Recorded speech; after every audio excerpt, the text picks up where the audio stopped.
मेरी बात सुनो, कहाँ गए ललित त्यागी जी? अगर आप हमारे को वैसे कहते तो हम वैसे उठा लेते। आप इतनी फोर्स करके हमको लड़ाई करने के लिए बैठे यहाँ पे, मान ले जाते, हमको लड़ाई करने के लिए बैठे नहीं आप क्या है ये तो बताओ। आप मेरा मैं बता रहा हूँ। हमने सर त्यागी जी को यही कहा है कि आपको जिस अफसर ने ऑर्डर दिया वो दिखा दो हमें भी। क्या जी पहली बात, चलो चलान दे दो, चलान चलान दे दो सर। कौन सा चलान है? किस चीज का चलान कर चलान मान गया है ना, तो बस उसका चलान इशू हो जाएगा, चलान इशू हो जाएगा। आते तो हाँ, पुलिस ले लेंगे वो। कोई दिक्कत नहीं है। हमेशा चलान ये हमने कोई नई रीत नहीं चलाई है, यही प्रोसीजर है और उसी प्रोसीजर से काम होगा। ठीक है, हम आपकी बात से सहमत तो हैं। चलान आ जाएगा, दे दो अभी आ जाएगा। आप 15 मिनट वेट कर लो।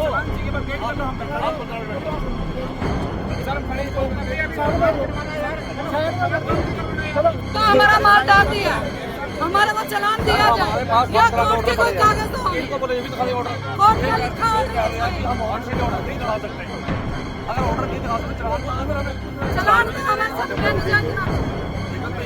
लोग छुट्टी हो गई, मैंने तो कहा ही नहीं। अभी आपने ये बोला है दूसरे बात के लिए कभी से रोक बात करें, हम पे कंटेक्ट डाले, कंटेक्ट डाल दिए भाई, डालेंगे भाई डाल दे, डालेंगे हम, डालना क्या डालेंगे। हाँ आप बोलो, आप क्या कहना चाहते हो? आप बोलो। सर इन्होंने मेरे ऑर्डर नहीं दिए हैं और इन्होंने जबरदस्ती माल हटाया वो मेरे। इनके पास जीआरडी के कोई ऑर्डर नहीं है मेरे को उठाने के लिए, कह रहे हैं मेरे ऑर्डर एमसी में है, एमसी में कोई है ही नहीं, ऑर्डर तो हुआ ही नहीं है। वो फिर वहीं से आप चले ऑर्डर भी करवा लेते, पहले ही करवा देते। कपड़े तो ले लेंगे।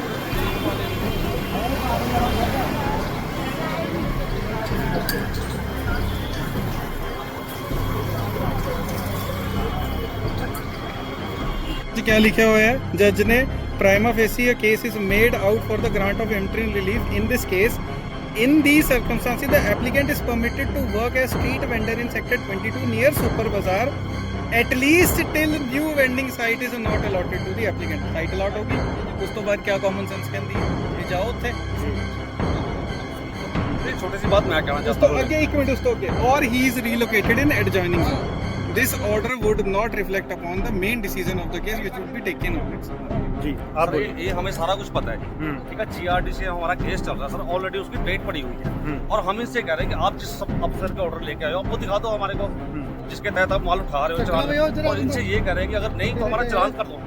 चलान भी नहीं दे रहे हैं सर ये, या तो कम से कम चलान दें। चलान तो आपको मिलेगा जी, सर अपने और ऑर्डर स्टैंडर्ड प्रोसीजर से ही मिलेगा और हम आपको ऑर्डर दिखाने के लायबल नहीं है, बार बार समझिए इस बात को, ठीक है। सर एक टीवीसी मेंबर होने के नाते पूछ सकता हूँ सर, क्या नहीं पूछ सकता जी? टीवीसी मेंबर के नाते फिर आप अपने प्रोसीजर से पूछिए। अब आके इंस्पेक्टर को ऑन द स्पॉट थोड़ी वो करेंगे, ठीक है।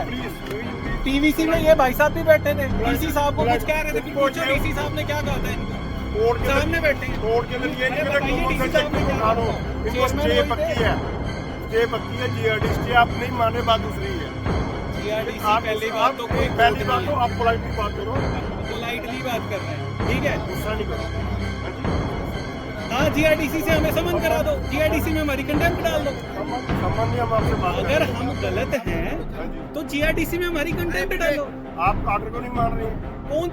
अरे ऑर्डर ही तो मान रहा हूँ, उसमें लिखा हुआ है। मैं पोलाइटली बात कर रहा हूँ। सर अच्छा एक चीज और, नोटिस तो सर एक दिन का 2 दिन का दे देते कोई हैं। नोटिस दोगे, कुछ करो, आप मान भाई साहब दोबारा दिखा दो इनको ये ऑर्डर क्या लिखा हुआ है।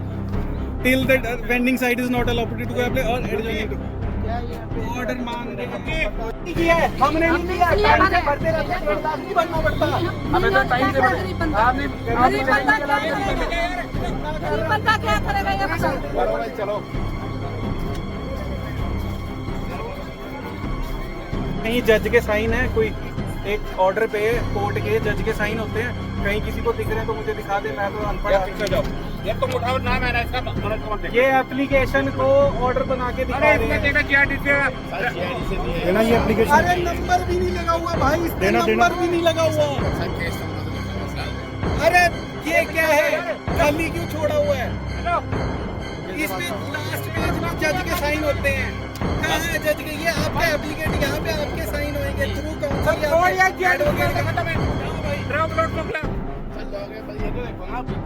अरे ये कैसे देख रहे हैं एप्लीकेशन?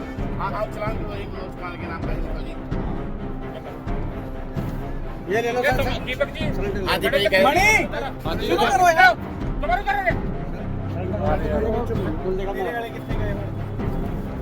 हाँ कोई नहीं सर। जो डेट बड़ी गई है GRD ਆ ਦੇਖੋ ਜੀ ਇਹ ਹੁੰਦੇ ਆ ਜੱਜ ਦੇ ਸਾਈਨ ਹੈ ਐਸਡੀ ਇਹ ਰੀਡਰ ਦੇ ਸਾਈਨ ਜੋ ਸਰਟੀਫਾਈ ਕਰਦਾ ਹੈ ਟਰੂ ਕਾਪੀ ਉਹ ਕੀ ਦਿਖਾ ਰਿਹਾ ਆ ਐਪਲੀਕੇਸ਼ਨ ਠੀਕ ਹੈ ਕਿਆ ਐਪਲੀਕੇਸ਼ਨ ਆ ਦੇਖੋ ਇਹ ਐਪਲੀਕੇਸ਼ਨ ਨੂੰ ਥੋੜੀ ਆਰਡਰ ਮੰਨਾਂਗੇ ਅਸੀਂ ਸਾਰੇ ਹੋ ਗਿਆ म्यूनिसिपल कॉर्पोरेशन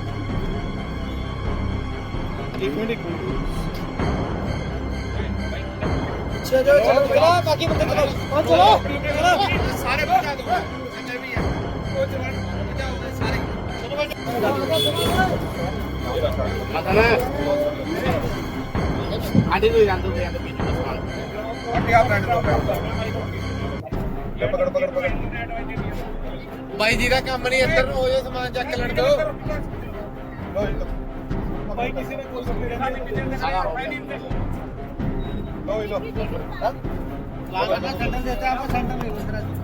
सामान सारा खाली कट रहा चलान से मतलब नहीं है लाइट खाली जगह अपने बंदे का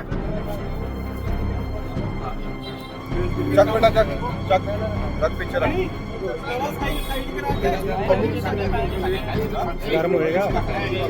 गर्म होएगा अंकल है तार दो सारे एक दुपट्टा सारे ले जाओ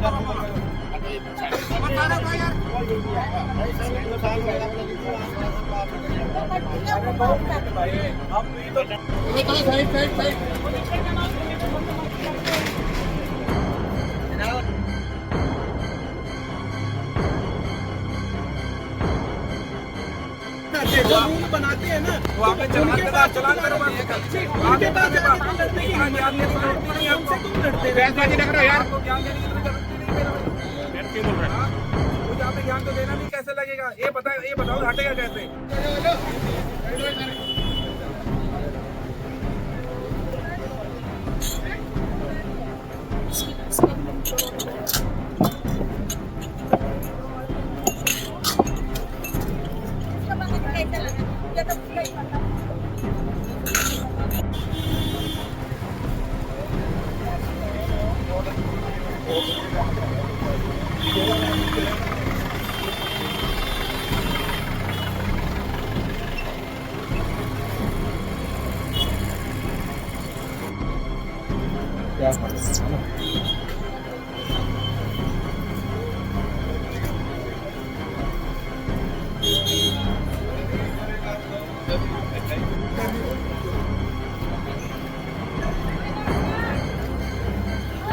ਲਾਈਵ ਤਸਵੀਰਾਂ ਇਸ ਟਾਈਮ ਤੁਸੀਂ ਦੇਖ ਸਕਦੇ ਹੋ ਸੈਕਟਰ 22 ਦੀ ਮਾਰਕੀਟ ਦੇ ਵਿੱਚ ਸ਼ਾਸਤਰੀ ਮਾਰਕੀਟ ਦੇ ਵਿੱਚ ਵੈਂਡਰਾਂ ਨੂੰ ਲੈ ਕੇ ਅਲਾਟਮੈਂਟ ਨੂੰ ਲੈ ਕੇ ਹਾਈ ਕੋਰਟ ਦੇ ਵਿੱਚ 35 ਲੋਕਾਂ ਨੇ ਵੈਂਡਰਸ ਦੀ ਸਟੇ ਸੀਗੀ ਜਿਨ੍ਹਾਂ ਦੇ ਵਿੱਚੋਂ ਕੁਝ ਕੁ ਲੋਕਾਂ ਦੀ ਕੈਂਸਲ ਕਰਕੇ ਉਹਨਾਂ ਨੂੰ ਸੈਕਟਰ 19 ਦੇ ਵਿੱਚ ਨੰਬਰਿੰਗ ਅਲਾਟ ਹੋਈ ਆ ਬਟ ਫਿਰ ਵੀ ਉਹ ਦੁਕਾਨਾਂ ਲਗਾ ਕੇ 22 ਸੈਕਟਰ ਦੇ ਵਿੱਚ ਬੈਠੇ ਆ ਜਿਸ ਦੇ ਸਬੰਧ ਦੇ ਵਿੱਚ ਚੰਡੀਗੜ੍ਹ MC ਆਫਿਸ ਨੇ ਹਦਾਇਤ ਦਿੱਤੀ ਤੇ ਅਫਸਰ ਚੈਕਿੰਗ ਕਰਨ ਅੱਜ 22 ਦੀ ਮਾਰਕੀਟ ਦੇ ਵਿੱਚ ਆਏ ਆ ਨਾਲ ਭਾਰੀ ਮਾਤਰਾ ਵਿੱਚ ਤੁਸੀਂ ਦੇਖ ਸਕਦੇ ਹੋ ਕਿ ਪੁਲਿਸ ਵੀ ਮੌਜੂਦ ਆ ਕਿ ਵੈਂਡਰਸ ਜਿਹੜੇ ਕਿ ਬੈਠੇ ਆ ਉਹਨਾਂ ਨੂੰ ਹਟਾਇਆ ਜਾਵੇ ਇਹ 22 ਸੈਕਟਰ ਦੀ ਮਾਰਕੀਟ ਦਾ ਬੜਾ ਪੁਰਾਣਾ ਤੇ ਵੱਡਾ ਰੌਲਾ ਵੈਂਡਰਸ ਨੂੰ ਲੈ ਕੇ ਜਿਹੜੇ ਲੋਕ ਦੁਕਾਨਾਂ ਲਾ ਕੇ ਥੜੀਆਂ ਲਾ ਕੇ ਬੈਠੇ ਆ ਉਹਨਾਂ ਦਾ ਇਹ ਮਸਲਾ ਗਾ ਉਹ ਮਸਲਾ ਕੋਰਟ ਦੇ ਵਿੱਚ ਸੀ ਕਈਆਂ ਨੂੰ ਕੋਰਟ ਤੋਂ ਸਟੇ ਮਿਲ ਗਈ ਕਈ ਲੋਕ ਫਿਰ ਵੀ ਬੈਠੇ ਆ ਕਈਆਂ ਦੀ ਸੈਕਟਰ 19 ਦੇ ਵਿੱਚ ਅਲਾਟਮੈਂਟ ਹੋ ਚੁੱਕੀ ਹੈ ਪਰ ਉਸ ਦੇ ਬਾਵਜੂਦ ਵੀ ਕਈ ਲੋਕ ਇੱਥੇ ਤੁਹਾਨੂੰ ਬੈਠੇ ਨਜ਼ਰ ਆ ਜਾਣਗੇ ਇਸ ਟਾਈਮ ਤਸਵੀਰਾਂ ਤੁਸੀਂ ਦੇਖ ਸਕਦੇ ਹੋ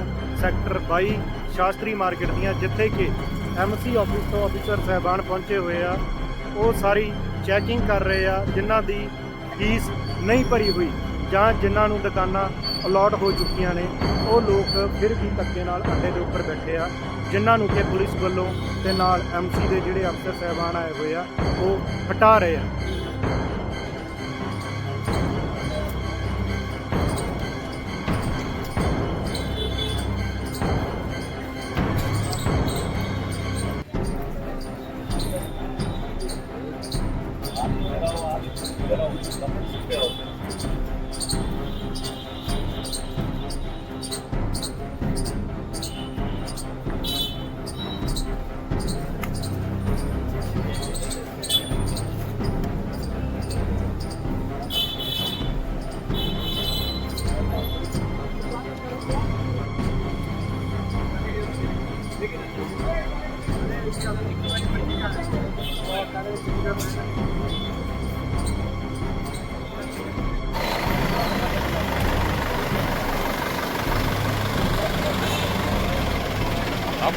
मीडिया मीडिया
चलान दो सर ना तो ये ऑर्डर दिखा रहे हैं ना ऑर्डर दिखा रहे हो कौन क्या ना चलान देना सरकार हमारे से नाजायज कर रही है उनके हाथ से कॉर्पोरेशन नाजायज कर चलान मिल जाएगा।